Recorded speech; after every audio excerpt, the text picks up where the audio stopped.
मुझे बड़े अफसोस से कहना पड़ता है कि आज एक एक्सीडेंट की वजह से हमें ये पोस्टपोन करना पड़ा। उनकी फैमिली के लिए हम अल्लाह से दुआ करते हैं कि उनको हौसला दे और ताकत दे। ये जो ट्रेजेडी हुई है उनकी।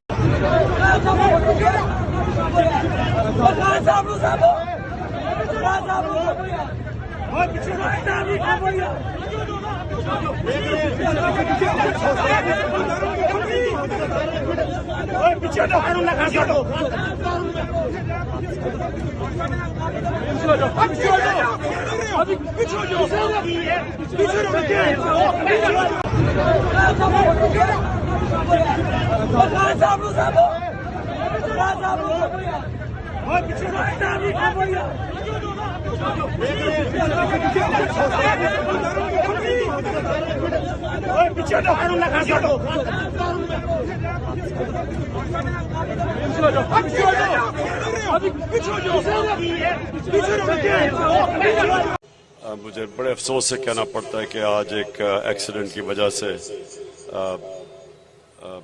हमें ये पोस्टपोन करना पड़ा। उनकी फैमिली के लिए हम अल्लाह से दुआ करते हैं कि उनको हौसला दे और ताकत दे। ये जो ट्रेजेडी हुई है उनकी।